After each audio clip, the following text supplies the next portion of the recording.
இந்த German silver பார்க்கறதுக்கு பளபளப்பாக வெள்ளி மாதிரி அப்படியே இருக்கும். இதனது இவ்வளோ வெயிட்டாக இருக்கே, முழுக்க முழுக்க வெள்ளியாக இருக்குமோ, அப்படி இருந்தால் இதுக்கு விலை என்னவா இருக்கும் அப்படின்னு யோசிச்சுட்டு கடையில் கொண்டு போய் கேட்டால், இது என்ன நல்ல ஜெர்மன் சில்வர் அப்படின்னு சொல்கிறீங்க நடுவில் அப்படின்னு கேட்டிங்கன்னா, இப்போ வாங்கிட்டீங்க, ரொம்ப அழகாக இருந்தது, தூக்கி வெளியில் போடவும் மனசு வரல, பணம் போட்டுட்டோம் அப்படின்னு நினைக்கிறவங்க என்ன பண்ணுங்க, கொஞ்சம் அதை யோசிக்கணும். ஏன்னா ஜெர்மன் சில்வரில் செய்த அணிகலன்கள், அதாவது ஜுவல்லரிஸ் ரொம்ப பிரபலமாக இருக்குது, பார்க்கவும் அழகாக இருக்குது, எங்களுக்கும் ரொம்ப பிடிக்கும். அந்த ஜுவல்லரி எல்லாம் போடலாமா வேண்டாமா தெரியாதனமாக நாங்கள் இத்தனை நாள் வழிபாட்டிற்கு பயன்படுத்திக்கிட்டோம், இல்லை அதில் ஏதாவது போட்டு சாப்பிட்டோமே ஏதாவது ஆயிடுமா, ஜெர்மன் சில்வர் சிலைகளை வழிபாட்டிற்கு பயன்படுத்தலாமா, ஜெர்மன் சில்வரால் செய்யப்பட்ட பாத்திரங்களை பயன்படுத்தலாமா, தெய்வ ஆகர்ஷணம் கிடைக்குமா? அனிதா புஷ்பவனம் குப்புசாமி விஹா யூடியூப் சேனல் அன்பர்கள் அனைவருக்குமே அன்பான வணக்கம். நம்முடைய யூடியூப் சேனலில் தொடர்ந்து பல பதிவுகளை பார்த்துக்கிட்டு வரோம். இன்றைக்கு இந்த பதிவில் ஜெர்மன் சில்வரால் செய்யப்பட்ட சிலைகளை வழிபாட்டிற்கு பயன்படுத்தலாமா கூடாதா என்கின்ற தகவலை பார்க்க போகிறோம். அதற்கு முன்பாக இன்றைக்கு பிறந்த நாள் மற்றும் திருமண நாள் காண இருக்கின்ற அனைவருக்குமே என்னுடைய வாழ்த்துகள். உங்களுடைய வாழ்க்கையில் நீங்கள் அனைத்து நலங்களும் வளங்களும் கிடைக்கப்பெற்று நீடூழி வாழணும்னு நான் இறைவன்கிட்ட பிரார்த்திக்கிறேன். இந்த காணொளியை காண்கின்ற அனைவருக்குமே இந்த நாள் இனிய நாளாக அமையட்டும். ஜெர்மன் சில்வர் சிலைகள் ரொம்ப அழகாக இருந்தது, கண்ணை பறிச்சுக்கிட்டு இருந்துச்சு, வாங்கிட்டு வந்துட்டோம். இல்லை, ஜெர்மன் சில்வரால் செய்யப்பட்ட பாத்திரங்கள் எல்லாம் ரொம்ப அழகாக இருந்தது, வாங்கிட்டு வந்துட்டோம். வாங்கிட்டு வந்த பின்னாடி தான் வீட்டில் சிலர் கேட்டாங்க, சிலை வாங்கிட்டு வந்திருக்கியே, இதை வழிபாட்டிற்கு பயன்படுத்தலாமான்னு யோசிச்சியா அப்படின்றபோது தான் நமக்கே பொறிதட்டுது அப்படின்னு சிலர் நினைக்கிறீங்கல்ல. அதை கேள்விகளாக நீங்கள் கமெண்ட்ஸில் கேட்டிருக்கீங்க. ஜெர்மன் சில்வர் சிலைகள் வாங்கிட்டு வந்துட்டோம், அதை வழிபாட்டிற்கு பயன்படுத்தலாமா அப்படின்னு எல்லாம் கேட்டிருக்கீங்க. நம்ம பயன்படுத்தலாமா கூடாதா அப்படின்னு பார்க்குறதுக்கு முன்னாடி இந்த ஜெர்மன் சில்வர்னா என்ன, எந்த உலோகத்தால் செய்யப்பட்டது அப்படின்ற தகவலை நம்ம தெரிஞ்சுக்கலாம். இந்த ஜெர்மன் சில்வருக்கான பெயர் காரணம் என்னன்னு முதல்ல பார்த்துடலாம். இந்த ஜெர்மன் சில்வருக்கான மூலப்பொருள்கள் எல்லாம் சைனாவில் தான் முதல்ல உற்பத்தி ஆச்சு, அதை கண்டுபிடிக்க ஆரம்பித்தாங்க அப்படின்னு இருந்தால் கூட, ஜெர்மன் நாட்டவர்கள் இதை உலகத்திற்கு, ஜெர்மன் விஞ்ஞானி உலகத்திற்கு அறிமுகப்படுத்தின காரணத்தினால ஜெர்மன் சில்வர் அப்படின்ற பெயர் பெற்றது. இன்னொன்று பார்த்தீங்கன்னா, உங்களுக்கு எல்லாம் தெரிஞ்சிருக்கும், தெரியலன்னா கூட தெரிஞ்சுக்கோங்க, ஜெர்மன் ஸ்டீல் ரொம்ப பெயர் பெற்றது. சேலம் ஸ்டீல் எப்படி நம்ம நாட்டில் பெயர் பெற்றதோ அதுபோல் ஜெர்மன் ஸ்டீல் தரம் வாய்ந்ததாக கருதப்படுகின்றது. அந்த ஜெர்மன் ஸ்டீல் ரொம்ப விலை அதிகமாக இருந்த காரணத்தினால இவங்க ஜெர்மன் சில்வரை சில பாத்திரங்களாக பயன்படுத்த ஆரம்பித்தாங்க, அறிமுகப்படுத்தினாங்க. இந்த ஜெர்மன் சில்வர் பார்க்குறதுக்கு பளபளப்பாக வெள்ளி மாதிரி அப்படியே இருக்கும். சிலர் ஒரு இடத்துக்கு விழாக்கே போகிறாங்க, இப்போ நாங்கள்லாம் போகிறோன்னு வைங்களேன், சில பரிசு பொருள்கள் கொடுப்பாங்க, அது பார்க்குறதுக்கு அச்சு அசல் வெள்ளி மாதிரி இருக்கும், ஆனால் வெயிட்டாக இருக்கும். வீட்டுக்கு வந்த பின்னாடி யோசிப்போம், இதனது இவ்வளோ வெயிட்டாக இருக்கே, முழுக்க முழுக்க வெள்ளியாக இருக்குமோ, அப்படி இருந்தால் இதுக்கு விலை என்னவா இருக்கும் அப்படின்னு யோசிச்சுட்டு கடையில் கொண்டு போய் கேட்டால் அவங்க சொல்லுவாங்க, ஜெர்மன் சில்வர் வெள்ளி பூச்சினால், அதாவது வெள்ளி கோட்டு செஞ்சுருக்காங்க அப்படின்னு சொல்லுவாங்க. இந்த ஜெர்மன் சில்வரில் வெள்ளி கோட்டிங் சீக்கிரத்தில் பிடிச்சிக்கும், பார்க்கறதுக்கு அப்படியே வெள்ளியை போன்ற ஒரு தோற்றத்தை தரும். பார்க்கவும் இந்த ஜெர்மன் சில்வர் ரொம்ப அழகாக இருக்குன்ற காரணத்தினால தான் இன்றைக்கி நடைமுறை பழக்கத்தில் நிறைய பேர் இந்த ஜெர்மன் சில்வர் சிலைகள் வாங்குகிறாங்க, பொருள்கள் வாங்கிக்கிட்டு இருக்காங்க. இது நகைகளாக பயன்படுத்திகிட்டு இருக்காங்க. அது பார்த்திங்கன்னா ரொம்ப நல்லது. இப்படிப்பட்ட ஜெர்மன் சில்வர் எந்த உலோகத்தால் செய்யப்பட்டது? வெள்ளி இல்லைன்றீங்க, ஸ்டீலும் இல்லைன்றீங்க, அப்போ எந்த உலோகத்தால் செய்யப்பட்டது அப்படின்னு கேட்டிங்கன்னா, காப்பர் 60%, நிக்கல் 20%, ஜிங்க் 20%. காப்பர் பார்த்திங்கன்னா 60% இருக்குது. காப்பருக்கு எப்போவுமே எலக்ட்ரோ மேக்னெட்டிக் வேவ்ஸை தக்க வைத்து கொள்ளக்கூடிய ஒரு ரெசிஸ்டன்ட் பவர் இருக்குது இல்லையா, அதுபோல் இந்த ஜெர்மன் சில்வருக்கும் எலக்ட்ரோ மேக்னெட்டிக் வேவ்ஸை தக்க வைத்துக்கொள்ள, அந்த ரெசிஸ்டன்ஸை தக்க வைத்து கொள்ளக்கூடிய பவர் இருக்குது. கொஞ்சம் கடினமான உலோகம் இது. அதனால தான் பார்த்திங்கன்னா இந்த மின் கடத்திக்கான வயரெல்லாம் செய்கிறாங்க இல்லையா, அதற்கும் பயன்படுத்துவாங்க. இன்ஸ்ட்ருமெண்ட்ஸ் எல்லாம், இந்த ட்ரம்ஸ் எல்லாம் பார்த்துருப்பீங்க, வெளியில் அந்த ட்ரம்ஸில் சுற்றி இருக்கக்கூடிய ஸ்டீல்லாம் இந்த ஜெர்மன் சில்வரால் செய்யப்பட்டது. ஃப்ளூட் செய்வாங்க. அப்புறம் நிறைய ஜெர்மன் சில்வர் அணிகலன்கள் இருக்கும், அதெல்லாம் பார்த்துருப்பீங்க. அது கொஞ்சம் சட்டிலாக இருக்கும், கலர் பார்த்திங்கன்னா பளபளப்பாக இல்லாமல் ஒரு மாதிரி பார்க்கவே ரொம்ப அழகாக இருக்கும். அதெல்லாம் விரும்பி இப்போ அணிஞ்சுக்கிட்டு இருக்காங்க. அப்புறம் நம்ம பைப்பெல்லாம் செய்கிறாங்க இல்லையா, அதற்கு நல்ல ஜெர்மன் சில்வரை பயன்படுத்துகிறாங்க. இது என்ன நல்ல ஜெர்மன் சில்வர் அப்படின்னு சொல்கிறீங்க நடுவில் அப்படின்னு கேட்டிங்கன்னா, இதில் லெட்டு கலந்தாங்கன்னா கொஞ்சம் அது தரம் குறைந்ததாக கருதப்படுது. அப்படி லெட் கலந்தது கொஞ்சம் கருப்படிச்சிரும். நீங்கள் பார்த்துருப்பீங்க, ஒரு சிலர் வாங்கிட்டு வருவாங்க, ஜெர்மன் சில்வர் ரொம்ப பளபளப்பாக இருக்குன்னு வாங்கிட்டு வந்த பின்னாடி அது அப்படியே கொஞ்சம் கருப்படைஞ்சிக்கிட்டே போயிட்டுருக்கும். லெட் கலந்த ஜெர்மன் சில்வரில் காற்று பட பார்த்திங்கன்னா கொஞ்சம் கொஞ்சமாக கருத்து போய்கிட்டு இருக்கும். இதுலேயே கொஞ்சம் தரம் வாய்ந்ததும் தரம் இல்லாததும் பார்த்து நம்ம வாங்கணும். அணிகலன்கள் செய்யும் பொழுது லெட்டு கலக்க மாட்டாங்க. ஆனால் சில பாத்திரங்கள் கலக்கும்போது கொஞ்சம் சீப்பாக கொடுக்கலாமே அப்படின்னு லெட்டையும் கலந்து விட்டுருவாங்க. ஆனால் அதுலேயே தரம் வாய்ந்த ஜெர்மன் சில்வருக்கு வாங்கினதுலேருந்து ரொம்ப காலம் வச்சா கூட அப்படியே பளபளப்பு குறையாமல் இருக்கும். அதெல்லாம் தரம் வாய்ந்த ஜெர்மன் சில்வராக கருதப்படுது. இப்படி தரம் வாய்ந்த ஜெர்மன் சில்வரால் செய்யப்பட்ட சிலைகளை பூஜை அறையில் வச்சு வழிபடலாமா அப்படின்னு கேட்டிங்கன்னா கொஞ்சம் அதை யோசிக்கணும். ஏன்னா அதில் நிக்கல் கலந்துருக்கு, ஜிங்க் கலந்துருக்கு. முழுக்க முழுக்க காப்பர் இருந்தால் கூட பரவாயில்ல, அதில் ஸ்டீல், நிக்கல் ஸ்டீல் அப்படின்னு இருக்கு இல்லையா, அதனால் கொஞ்சம் யோசித்து நம்ம பயன்படுத்தலாம். இல்லைங்க எனக்கு பிடிச்சிருக்கு, நான் வச்சு வழிபாடு செஞ்சிட்ருக்கேன், நல்லா தான் இருக்கும் அப்படின்னு நினைக்கிறவங்க தாராளமாக பயன்படுத்திக்கோங்க. ஏன்னா நான் இப்போ இது சொல்கிறதுக்கு முன்னாடி கொஞ்சம் பொறுப்புணர்வோடு பேசணும். ஏன்னா இந்த ஜெர்மன் சில்வரை நம்பி பெரிய வியாபாரம் வர்த்தகம் நடந்துக்கிட்டு இருக்கு. அதை நம்பி நிறைய பேர் பணம் போட்டிருப்பாங்க.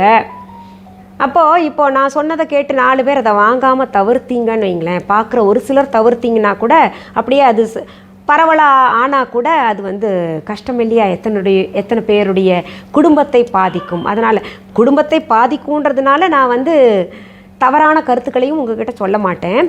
ஆனால் உங்ககிட்ட இந்த சிலைகளை வாங்கியிருந்தீங்கன்னா அது அழகுக்காக வச்சுக்கோங்க அப்படின்னு சொல்லுவேன். இப்போ வாங்கிட்டீங்க, ரொம்ப அழகாக இருந்தது, தூக்கி வெளியில் போடவும் மனசு வரல, பணம் போட்டுட்டோம் அப்படின்னு நினைக்கிறவங்க என்ன பண்ணுங்கள், ஷோ பீஸாக வச்சுக்கலாம். ஷோ கேஸ் இருந்ததுன்னா அங்கே வச்சுக்கோங்க.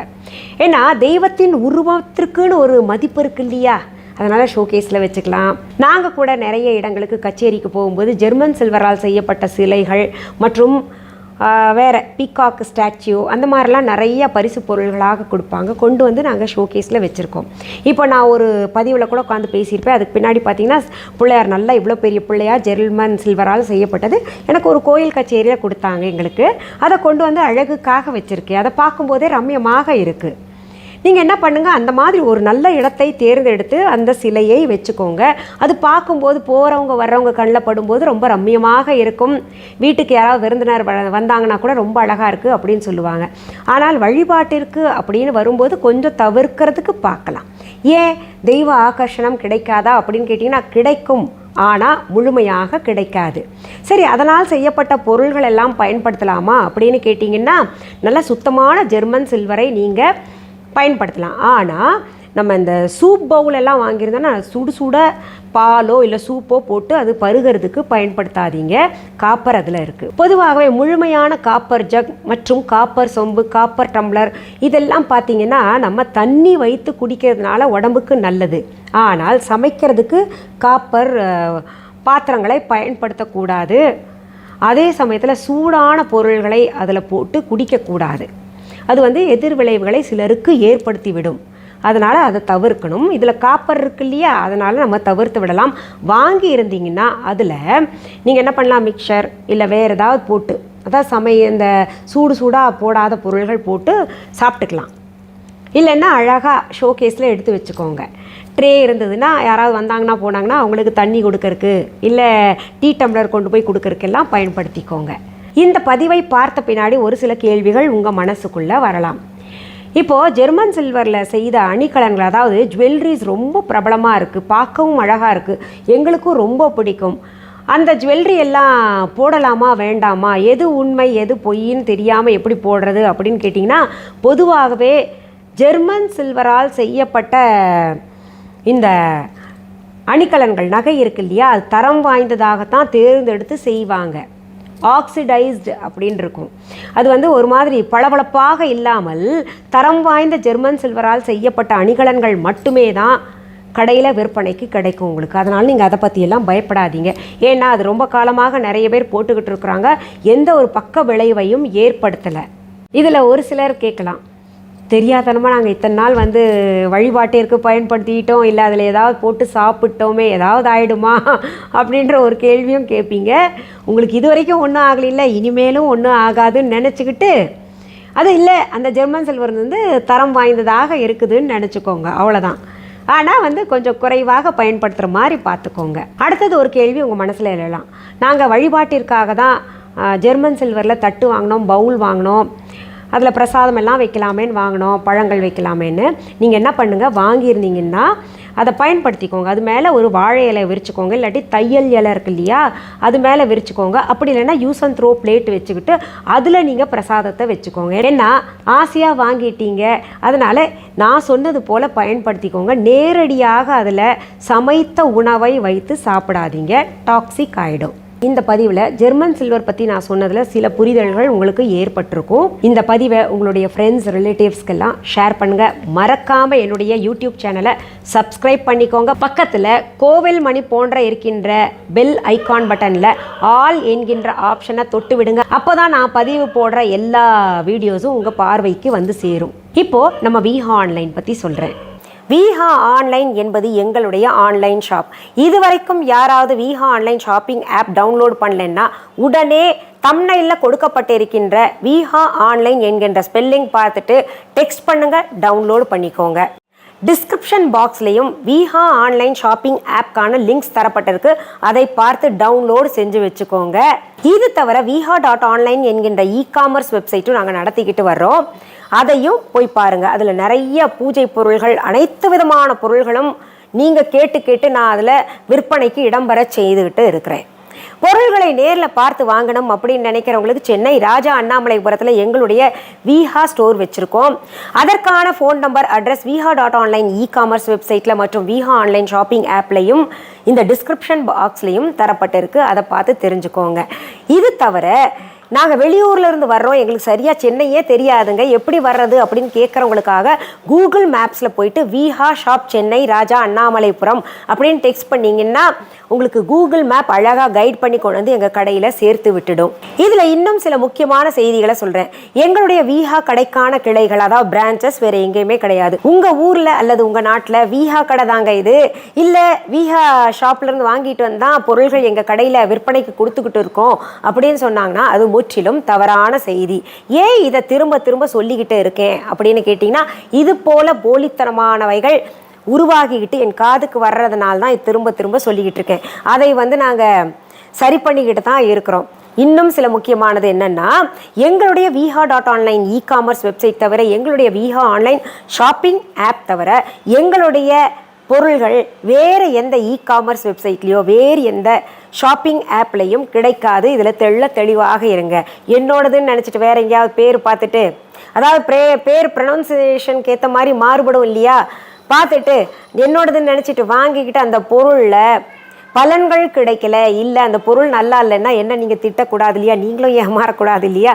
அதனால தான் இந்த செய்திகளை திரும்ப ஒவ்வொரு பதிவிலேயும், அதாவது புதிதாக வரக்கூடியவர்கள் சப்ஸ்கிரைபர் இருக்காங்களே அவங்களுக்காகவும் சொல்லிக்கிட்டு இருக்கிறேன். சரி, மீண்டும் அடுத்த பதிவில் சந்திக்கும் வரை நன்றி, வணக்கம். அன்பான வாடிக்கையாளர்களே, உங்கள் விஹா ஸ்டோரில் பூஜை பொருட்கள், சிலைகள், ராசிக்கற்கள், வாஸ்து பொருட்கள், விதைகள், பாரம்பரிய அரிசி வகைகள், சிறுதானியங்கள், ஆர்கானிக் பொருட்கள், மூலிகை எண்ணெய், மளிகை பொருட்கள், மரச்செக்கு எண்ணெய், மரப்பொருட்கள், வெள்ளி ஆபரணங்கள், கிஃப்ட் ஆர்டிகல்ஸ், காட்டன் மற்றும் பட்டு புடவைகள், காட்டன் சுடிதார்கள், பட்டு பாவாடை, குழந்தைகளுக்கான விளையாட்டு பொருட்கள், ஹை குவாலிட்டி இமிடேஷன் நகைகள், வீட்டு உபயோக பொருட்கள், ஜூட் பேக்ஸ், ஹேண்ட்மேட் சோப்ஸ், அழகு சாதன பொருட்கள், சிறுதானிய பிஸ்கெட்டுகள், ஹோம் அப்ளையன்சஸ், இன்னும் பற்பல பொருட்கள் விற்பனைக்குள்ளது.